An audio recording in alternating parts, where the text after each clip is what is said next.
to picture in the vinyl all the people that worked on the record, the producer, the string arranger, etc., the band, Bernie, good old Bernie, handsome lad.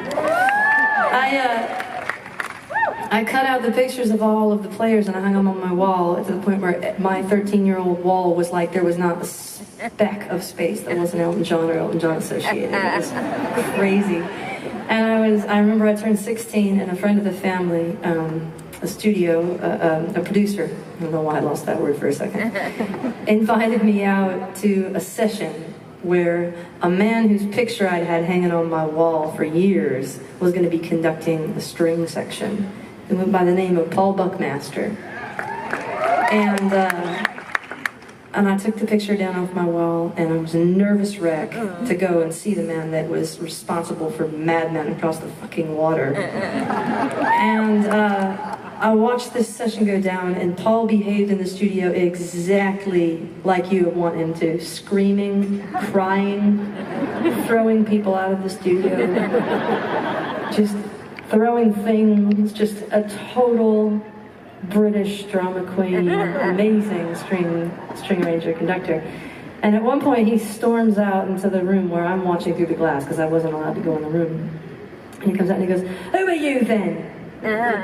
And I was like, "Well, my name's Brandi Carlile, I'm 16 and I want to play you a song." And I played him 60 Years On, Elton John's song from Elton John.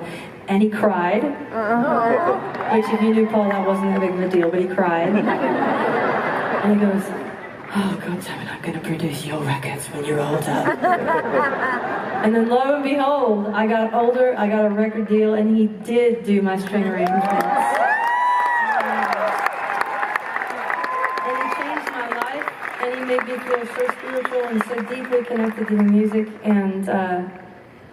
and he made this last album with us. He did two of the most incredible string arrangements I've ever heard for Whatever You Do, the song that you just heard, and the song I'm about to play you right now, Party of One, and then right after he died unexpectedly. And so this was the last string arrangement that Paul ever did, but I just want to say this here because I know how many people here have an influence in the community, that if it weren't for Paul Buckmaster and George Martin, there would not be a marriage of classical music and rock and roll with strings. And so everybody just keep that in mind in Grammy season, that even though Paul's gone, I know it'd make him really happy to be acknowledged in that way. So I'm going to play you guys a song. On a lighter note, if you ever wonder what would happen if you had quite a catastrophic fight with your spouse, and then you stayed up all night getting drunk and listening to Joni Mitchell, it'd be this song.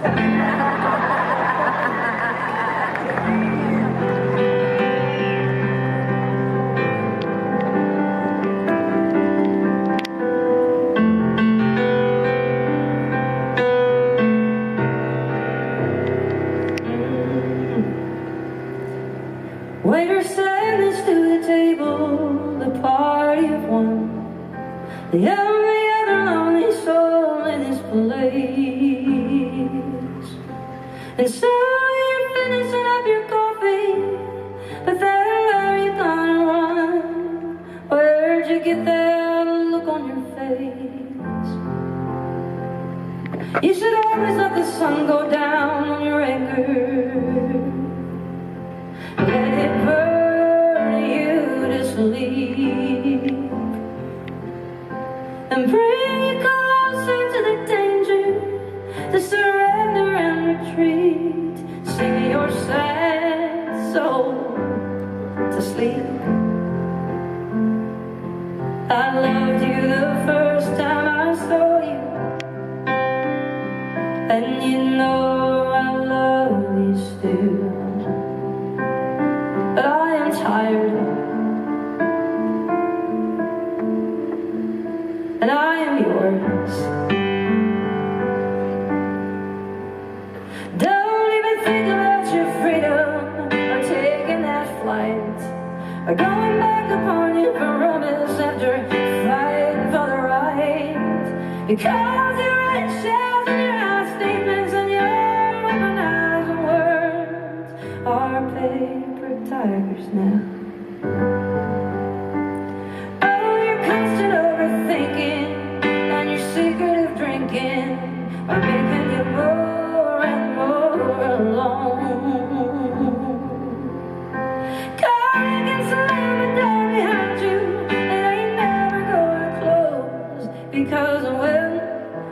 home, you're already home. I am tired. I am tired.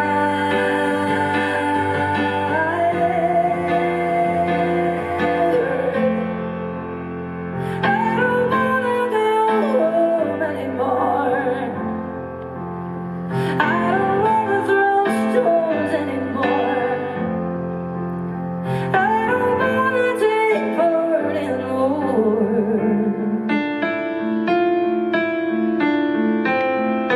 I loved you the first time I saw you,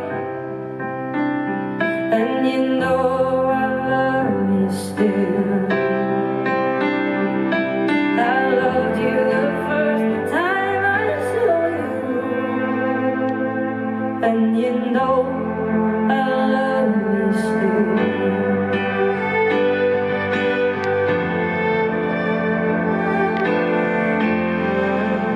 I don't wanna be right anymore.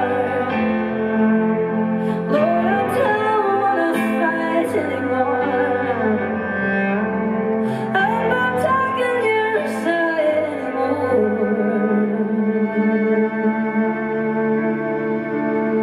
I am tired. I am not my own, and I am leaving. Oh, I'm tired, but I'm coming home. 'Cause I am yours, I am yours.